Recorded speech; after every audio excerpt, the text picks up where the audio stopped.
Welcome back to my channel. तो आज हम कंटिन्यू करेंगे हमारा change in profit sharing ratio में इन्वेस्टमेंट फ्लक्चुएशन रिजर्व।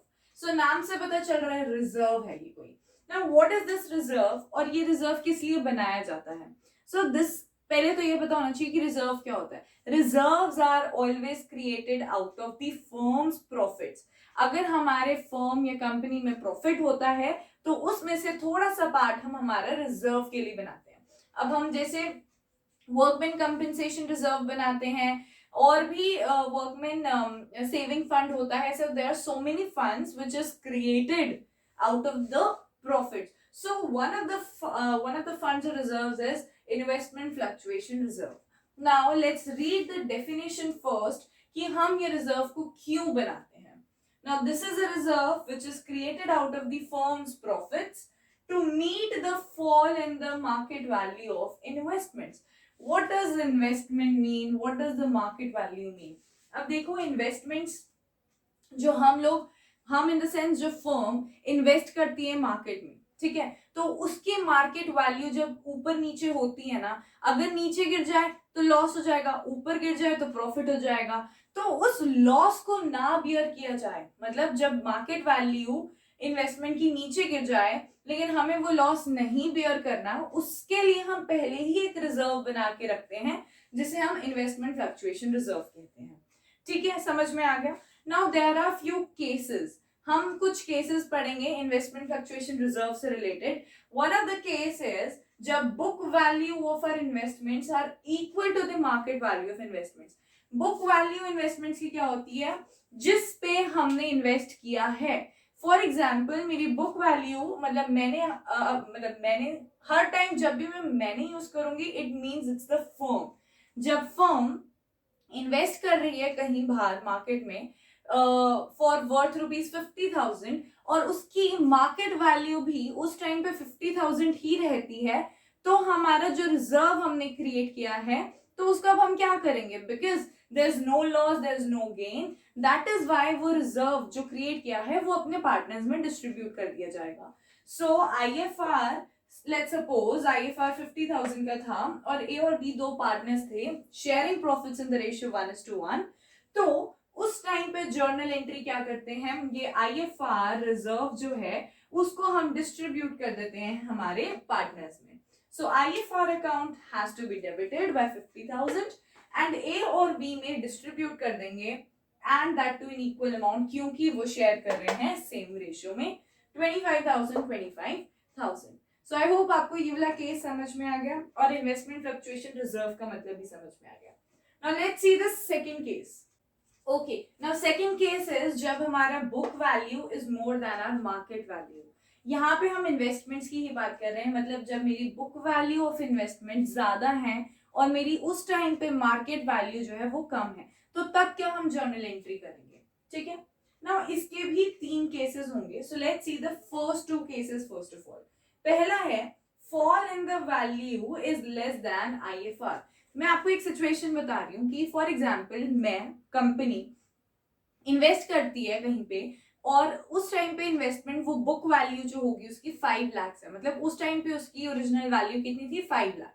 तो मैंने कंपनी ने 5 लाख इन्वेस्ट कर दिए, ठीक है, एंड उस टाइम पे मार्केट वैल्यू हो गई 4,80,000। सो मार्केट वैल्यू 4,80,000 हो गई, मतलब मार्केट वैल्यू मेरी बुक वैल्यू से कम होगी, तो वो मेरा लॉस हो गया ना। अब मुझे नहीं पता था कितना लॉस होगा, मैंने प्रायर टू दैट लॉस मैंने उससे पहले ही एक रिजर्व क्रिएट कर लिया था जो मेरे प्रॉफिट्स हुए थे, तो उस रिजर्व की अमाउंट मैंने 50,000 रख ली थी, ठीक है। लेकिन अब मैं इस सिचुएशन में देखूं तो मेरा लॉस तो 20,000 का हो रहा है। कैसे? क्योंकि 5 लाख की मेरी बुक वैल्यू थी और मार्केट वैल्यू उस इन्वेस्टमेंट की 4,80,000 हो गई थी। खुद सोचो तो 20,000 का लॉस हुआ ना मेरा, लेकिन मैंने रिजर्व बना लिया 50,000 का, सो दैट मेरा जो लॉस है वो कंपनसेट हो जाए पहले से ही।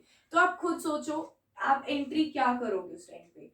IFR जो आपका रिजर्व है उसको आप क्या कर दोगे? डेबिट कर दोगे। कितने से? 50,000 से, ठीक है। और आपको पार्टनर्स में भी डिस्ट्रीब्यूट करना पड़ेगा और इन्वेस्टमेंट्स अकाउंट में भी डालना पड़ेगा। कितना लॉस हुआ है 20,000। बेसिकली हमने रिजर्व बनाया तो इसलिए था ना, ताकि हमारा जो लॉस है वो कवर हो सके इस रिजर्व से। तो पहले उसे कवर करोगे कितना 20,000 से, so which is book value minus market value. So 20,000 से आप कवर करोगे और रिमेनिंग 30,000 कब आप क्या करोगे, अपने पार्टनर्स में ओल्ड रेशियो में डिस्ट्रीब्यूट कर दोगे। So I hope you understood this. Second case क्या होता है, when the fall in the value is almost equal to IFR।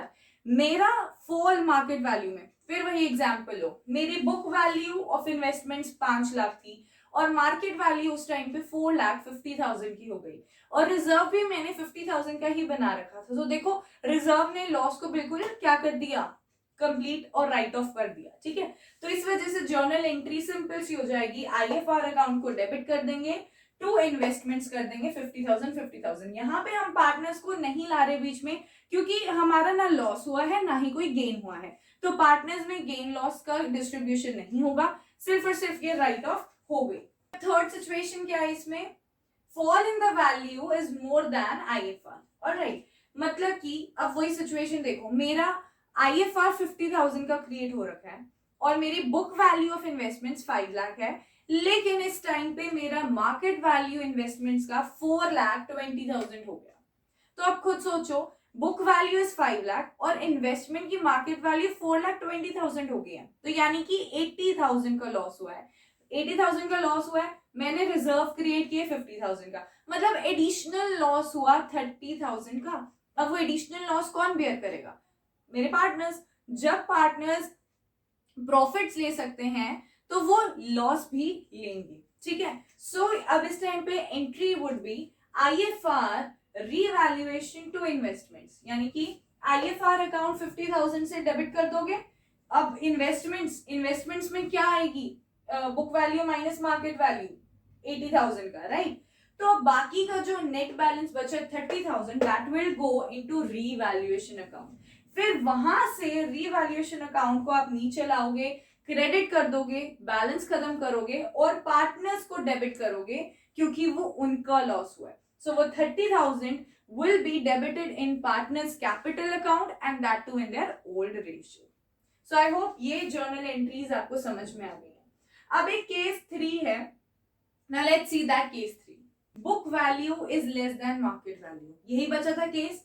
अब यहाँ पे क्या है, फॉर एग्जाम्पल मेरी बुक वैल्यू इन्वेस्टमेंट्स की 5 लाख थी और मार्केट में उस इन्वेस्टमेंट की वैल्यू 6 लाख हो गई, मेरा प्रॉफिट हो गया है ना। अब प्रॉफिट हो गया, साथ के साथ मैंने रिजर्व भी क्रिएट किया हुआ था 50,000 का। अब बताओ वो रिजर्व कहाँ जाना चाहिए, रिजर्व बनाया, प्रॉफिट हो गया, तो वो रिजर्व आप पार्टनर्स में डिस्ट्रीब्यूट कर दोगे। So IFR account debit to partners capital account 50,000 and that to in their old ratio. Got it. Next, अब इन्वेस्टमेंट्स टू रिवैल्यूएशन करेंगे 1 लाख का, कितना प्रॉफिट हुआ है, इन्वेस्टमेंट्स में क्या वैल्यू जाती है, book value minus market value, है ना। अब इन्वेस्टमेंट्स में 1 लाख रुपीज जाएगा और हम ये रिवैल्यूएशन में क्रेडिट कर देंगे, क्यों, क्योंकि ये 1 लाख भी हमारे पार्टनर्स में डिस्ट्रीब्यूट हो जाएगा, क्योंकि वो प्रॉफिट हो गया। ठीक है, तो उसके लिए ये 2 जर्नल एंट्रीज की जाती है पास, जहां पे इन्वेस्टमेंट्स को डेबिट किया जाता है। सो क्या जर्नल एंट्री है, investments account debit to revaluation account, revaluation को क्रेडिट करते हैं जब प्रॉफिट होता है और रिवैल्यूएशन को डेबिट करते हैं जब लॉस होता है। आप याद करो जब पिछला केस किया था तब हमने रिवैल्यूएशन को डेबिट किया था थर्ड सिचुएशन में, वो क्यों किया था, क्योंकि तब हमारा लॉस था, है ना। तो वो लॉस को हम, क्योंकि वो लॉस था इसलिए हमने उसको डेबिट किया रिवैल्यूएशन को। यहाँ पे हमारा प्रॉफिट हुआ है 1 लाख का, तो इसलिए हम लोग रिवैल्यूएशन को क्या करेंगे, क्रेडिट करेंगे। ठीक है, फिर यहां से रिवैल्यूएशन को उठा के डेबिट करके हमारे पार्टनर्स के कैपिटल अकाउंट में डिस्ट्रीब्यूट हो जाएगा 1 lakh and that to in their old ratio. So I hope आपको ये सिचुएशन समझ में आ गया। सो यही था IFR के केसेस भी कर लिए, सिचुएशंस भी कर ली हैं। अब हम एक क्वेश्चन करेंगे, इस क्वेश्चन से आई थिंक आपको अगर 90% क्लियर हुआ था पिछले बार, तो अब आपको पूरा प्रॉपर 100% समझ में आ जाएगा। ठीक है, सो आपके सामने क्वेश्चन है, please take the screenshot of that question and try to solve at your part, फिर हम यहां से सॉल्यूशन क्रॉस चेक करेंगे। ओके, क्वेश्चन क्या कहता है, PQR share profits and losses in the ratio 3:2:1. PQR sharing profits in the ratio 3:1. This is their old ratio. Got it? Next they say decided to share the profits and losses equally with effect from 1st April 2017. So new ratio PQR का 1:1:1 हो जाता है. Okay. Following is the extract of the balance sheet, जहां पे आपको IFR, देखो इसको समझने की कोशिश करो, वैसे क्वेश्चन में गिवन होगा बट आप समझो अपनी नॉलेज के लिए. आईएफआर लायबिलिटीज में क्यों दिया हुआ है? Because reserves are always treated to be our liability. ठीक है, तो उसको हम लोग लायबिलिटीज में लिखते हैं. और investments at cost asset side में लिखे, क्योंकि इन्वेस्ट कर रहे हैं हम लोग. हम जब इन्वेस्ट करेंगे तो इन रिटर्न हमें ऑब्वियसली प्रॉफिट्स मिलेंगे, so that is our asset. Okay, तो इस वजह से उसको हमने एसेट में शो किया है 5 लाख. अब आप क्वेश्चन समझने की कोशिश कीजिए एंड केसेस को भी सॉल्व कीजिए. So case 1 says if there is no other information given to us, that means IFR 30,000 का दे रखा है, इन्वेस्टमेंट्स 5 लाख का दे रखा है और कोई इंफॉर्मेशन मार्केट वैल्यू के बारे में कुछ मेंशन ही नहीं है, तो स्ट्रेट अवे आईएफआर को डिस्ट्रीब्यूट कर दो पार्टनर्स में. और कोई जब इंफॉर्मेशन ही नहीं है, so let's distribute it. So IFR account debit to the partners, P's capital account, to Q's capital account, to R's capital account. अब इसको आप इन देयर ओल्ड रेशियो करोगे डिस्ट्रीब्यूट, याद रखना. सो आईएफआर कितना था? 30,000. 30,000 को ओल्ड रेशियो 3:2:1 में कीजिए. 3:2:1 यानी 3/5 6. So it is going to be 15,000. 2/6 1/3 10,000 and that is going to be 5,000. Got it? Case 2 पढ़ते हैं. If the market value of investments is 5 lakh, मेरा इन्वेस्टमेंट्स की बुक वैल्यू, कॉस्ट लिखे ना, कॉस्ट का मतलब बुक वैल्यू होता है, 5 लाख थी, मेरी मार्केट वैल्यू भी 5 लाख है, तो फिर अब मैं क्या करूं? कुछ नहीं हुआ, आईएफआर जो है वो डिस्ट्रीब्यूट हो जाएगा. Same journal entry as case 1, same कर दोगे, आईएफआर को डिस्ट्रीब्यूट कर दोगे पार्टनर्स में in their old ratio. Okay, third case कहते हैं if the market value of investments is 4,88,000. Investments की बुक वैल्यू 5 लाख थी, इन्वेस्टमेंट्स की मार्केट वैल्यू 4,88,000 हो गई, यानी कि 12,000 से कम हुई है. सो 12,000 से कम हुई है. ओके, और मेरा आईएफआर 30,000 का है, तो मतलब समझो कि IFR is more than the fall in the value. तो अब आप क्या जर्नल एंट्री करोगे? Recall it.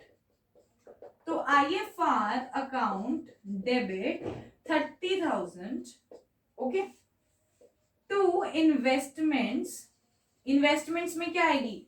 Book value minus market value which is 12,000 and the rest of the value. Rest कितना बचा? 30 minus 12,000 is 18,000. So rest 18,000 will be distributed among the old partners. P's capital account, Q's capital account, to R's capital account. Let's distribute in their ratio. 18,000 को distribute करना है 3:2:1 में. So यहाँ जाएगा 9,000, 6,000 and 3,000. 9, 9, 9 and 9, 18. Yes. So this is the values or these are the answers. Okay. So आप अपना cross check कर सकते हो. आपने यही निकाला है, right? And so with this we are done with the question and also with the concept. तो आपको कहीं भी doubt होता है, you can ask me in the comment section. I'll be always there to help you out. And अगर आपको आज का लेक्चर इन्फॉर्मेटिव लगता है और अगर आपको पसंद आती है video, so please like this video, share it with your friends and do subscribe my channel if you haven't. Bye bye.